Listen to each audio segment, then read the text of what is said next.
Let's do hypothesis testing for the mean or for the population mean when sigma is unknown. Okay? The rest is exactly the same. So we have one-tail or two-tail tests.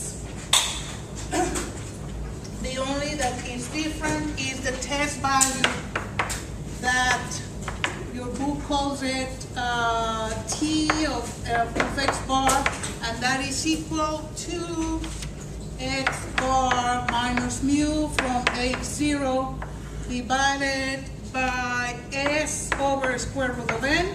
And instead of using z, we're going to use t, the distribution t, with how many degrees of freedom? With n minus 1 degrees of freedom. That's it.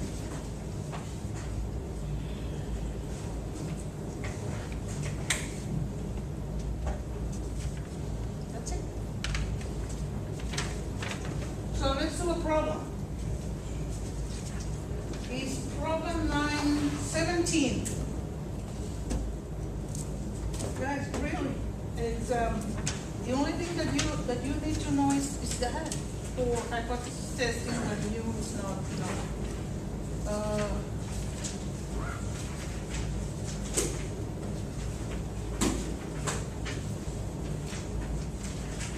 Let's do let's do 917.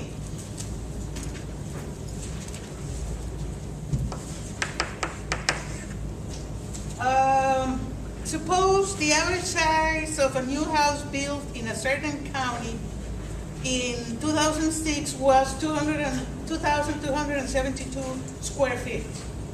Okay, and that's what it was in 2006. A random sample of 25 new homes. Okay, what's 25? N is 25, so we have a random sample of 25 houses, so it's n is equal to 25. And it was selected in 2010. The average square foot was, what is the average square foot for that particular sample? X bar, right? Was equal to 2,195.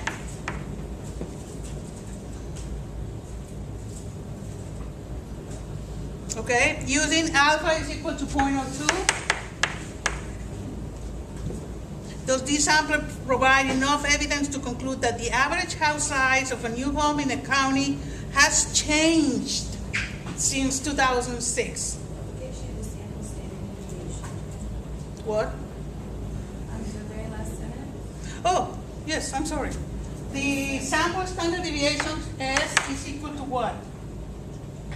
To 25. Yes. So this is an example of what? Hypothesis testing when we do not know the standard deviation of the population. We have the standard deviation of the mean of the sample, the standard deviation of the sample. So we have to use this formula. Okay. We want to know if they changed. What would be, the first thing to do is to, formulate the hypothesis. What would be the hypothesis? The hypothesis, the null hypothesis would be that mu is equal to what? What it was in 2006, 2272. And the null hypothesis should be that the mu is not equal to 2272. Okay? Because that's what they ask us to do. We want to know if the average size has changed, not increased or decreased, just changed. So it has to be equal against non-equal. Remember, we are testing the null hypothesis, but we are proving the alternative. We want to prove that they didn't change.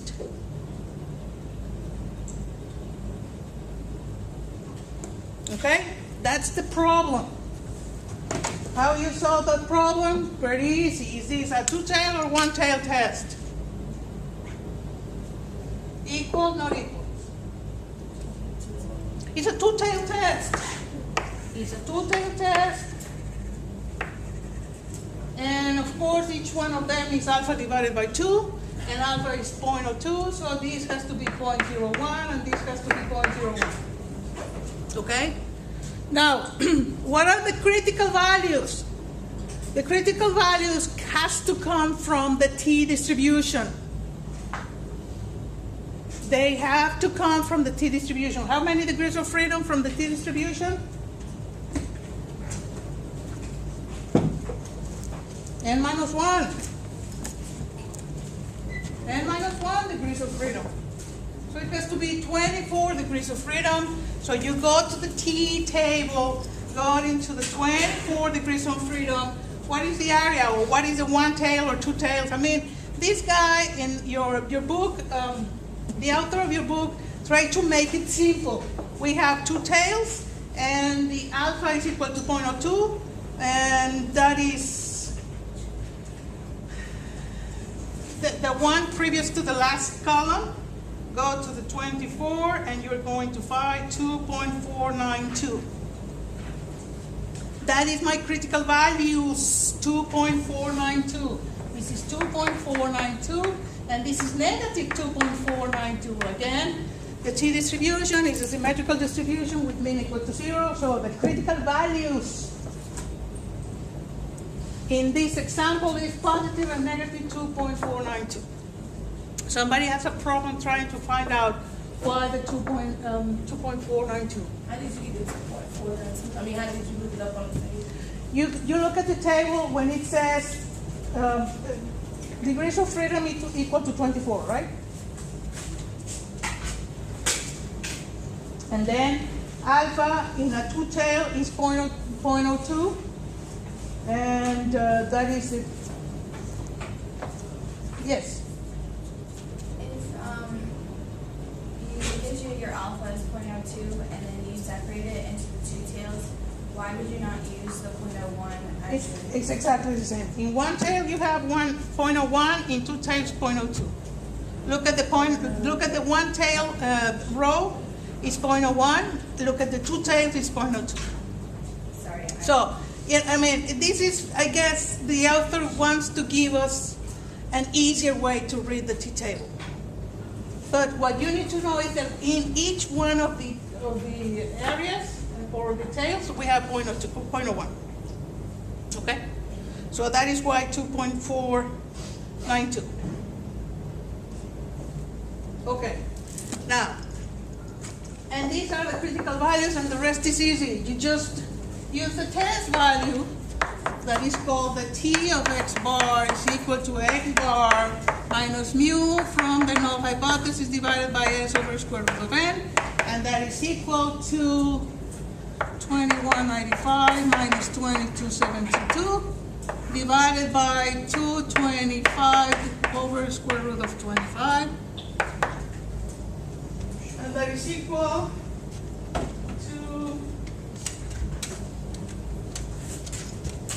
2272 divided by, it's negative 1.71. Okay? This is my test value.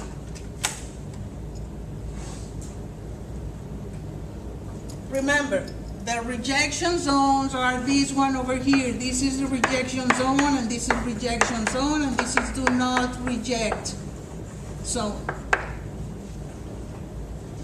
What is my test? Where is my test? My test is a negative 1.71. It's right here. This one, negative 171, is right here. So it's where? In the do not reject zone. So the conclusion is do not reject the null hypothesis, and that is wrong. You have to say that we do not have evidence to conclude that the average square foot in the new houses is not different from 2006. We don't have evidence that support that the square foot of the new houses has changed since 2006. Okay? Now, look at the problem again. I mean, they want to know if they changed 2272 and right now it's 2195. I mean, it has changed. It is different. 2272 is different from 2195.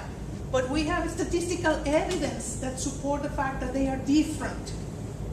We don't. We don't have evidence that supports that the mean of the houses are different. So we don't have evidence that support my alternative hypothesis. Okay? Now, the book also asks you,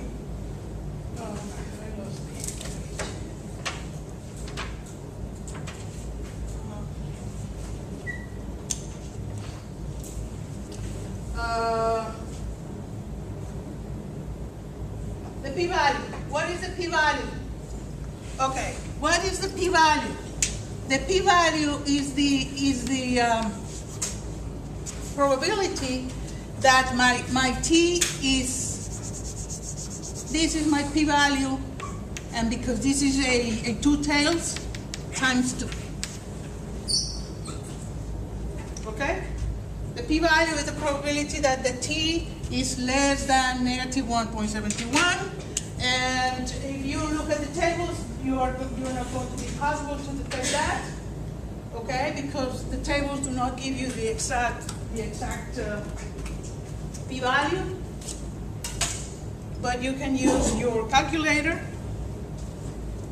and go to distributions, go to TCDF, and you're going to enter the lower limit and the upper limit. The lower limit is negative 20, which is like the negative infinite, comma, negative 1.71, okay, comma, the number of degrees of freedom, 24, enter, and that area over here is 0.05, so my p-value is 0.05 times 2 is equal to 0.1. Okay? What did you just say? Just go to. Okay, go to the TCDF, negative 20, comma, negative 1.71, comma, 24.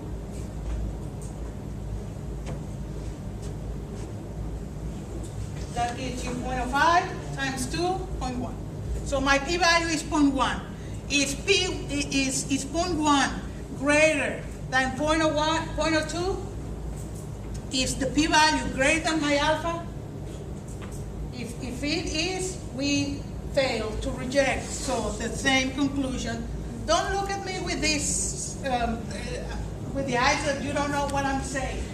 You need to understand the t distribution, and you learned the t distribution in the previous chapters.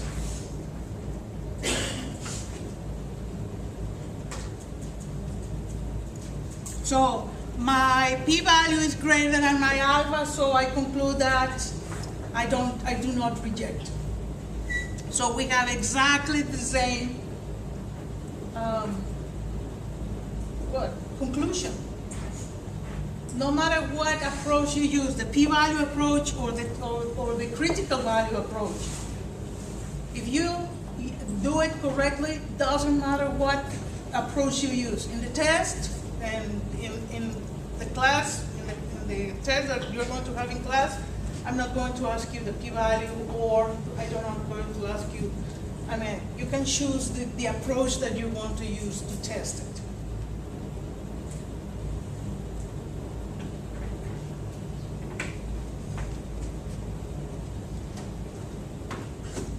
Do you have your cheat sheet with you? So, this is it. This is the test I mean, and again, I don't put the p-value approach in here. Some of you prefer that approach. That's okay. But for me, it's easier this way.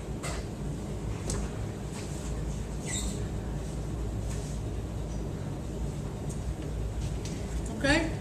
And the third section that we are going to do hypothesis testing is hypothesis testing for the proportion, for the population proportion, exactly the same thing, but the test value, which you book it, pi of p is equal to p minus pi from h0 divided by the square root of pi coming from h0's 1 minus pi that came from the null hypothesis divided by. That's it. And we're going to use the standard normal distribution.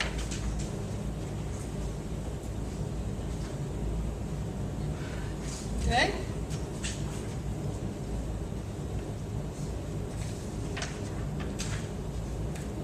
So, let's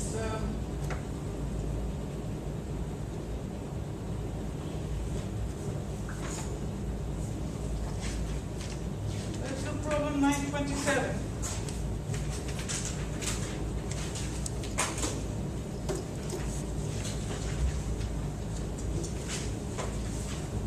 Okay, any questions in here? Any question in the previous one?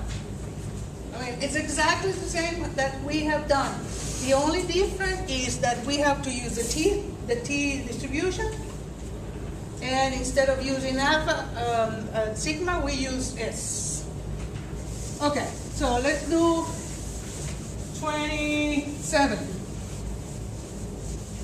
And let's do both approaches, the critical value approach and the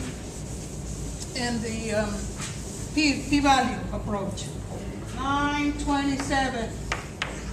We say consumer with credit score below 600 have a very difficult time getting approved for car or mortgage loans. In April 2008, 24% of Americans had a credit score below 60. What is 24?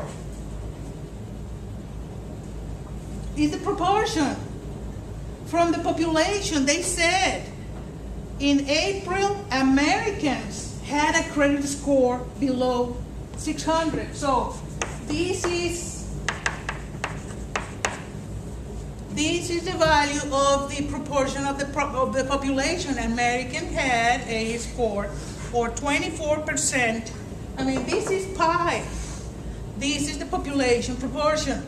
And when they say 24%, it means that pi is equal to 0.24. Due to the recent financial crisis, the federal government is concerned that this proportion has increased. To test this hypothesis, a random sample of 250, okay, random sample of 250, n is equal to 250, was chosen. From this sample, 67 people had credit score less than 67. So this is the number of people from these 250 that had credit score less than 600. Alpha is equal to 0.1, and they want to know if really decrease, or it was decrease the credit score. Okay, first of all, we need P. P, what is P? And you know this. This is the formula that you use to calculate the proportion. Is the number of elements with a certain characteristics divided by the total number of elements. So this is equal to 67 divided by 250. So this is the proportion of my sample.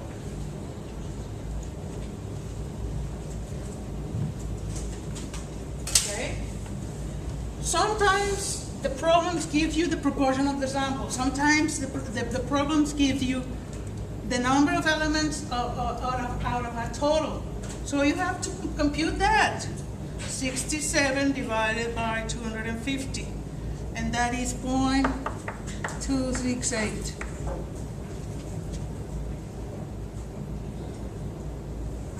Okay? And that's it. What is the hypothesis? Read again the problem. The problem is asking you, does this sample provide support for the government's concern that the proportion of the Americans with credit score below 600 has increased? The proportion has increased. So if that is what I want to test, that goes into the into the alternative hypothesis.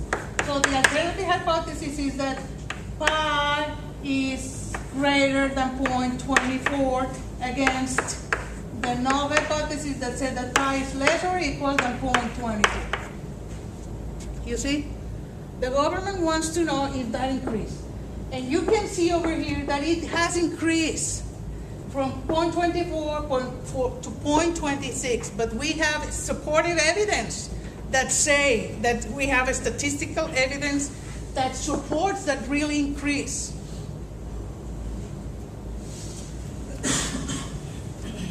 Right? Okay. So, any questions up to now?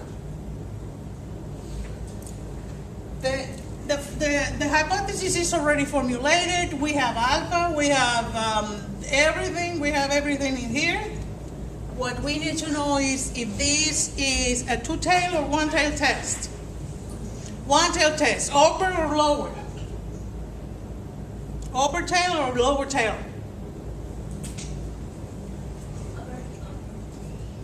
One say upper, one say lower. Okay, what I do in order to remember is looking at the alternative hypothesis, and it says greater, so it has to be an upper tail.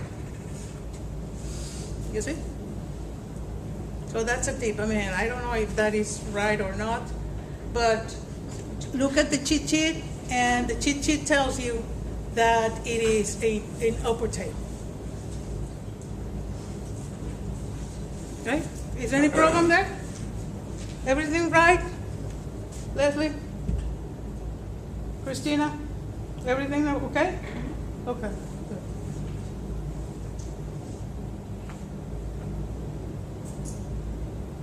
Okay, so we have an upper tail test. What is alpha?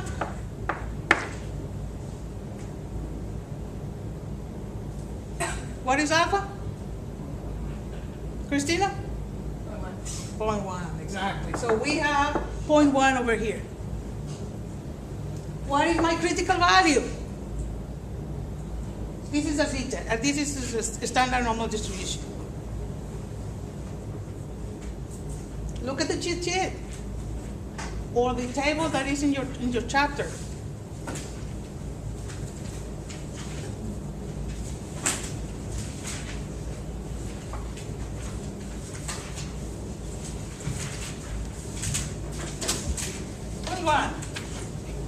One is 1.28. 1.28. So my critical value is 1.28. So the critical value is the one that divides the rejection zone. This is the rejection zone, and this is the do not reject zone. And of course, I want to do the test that is equal to pi for p is equal to p 0.268 minus 0.24 divided by square root of 0.24 times 0.76 divided by 250, and that is equal to whatever it is. 0.24 times 0.76 divided by 250 square root. Okay, x and 0.268 minus 0.24 times is, I don't know, I have 1.04.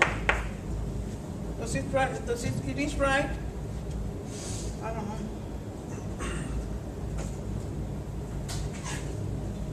0.028.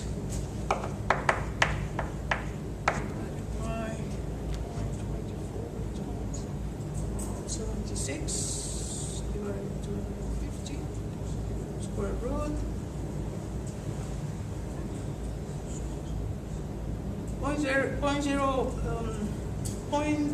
1.04.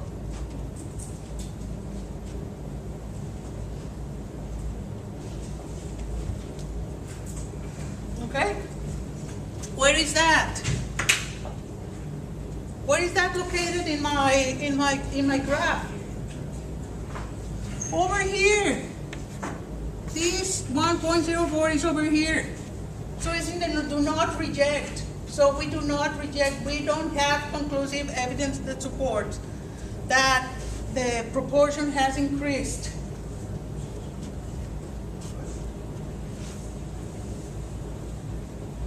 What is the p-value? Okay. What is the p-value? Is equal to the probability that z is greater than 1.04, and that is equal to whatever it is. You can use your calculator, you can use the table. Let's do the calculator. Normal, CDF, 1.04, comma, 20, enter is 0.15. So my p-value is 0.15. Is 0.15 greater than 0.1? It is. So we do not reject the number. So when my p-value is greater than alpha, and why didn't I say times 2? Because it's a one-tailed test. Only for two-tailed tests I multiply this value times 2 because we have to consider the two tails value. Okay.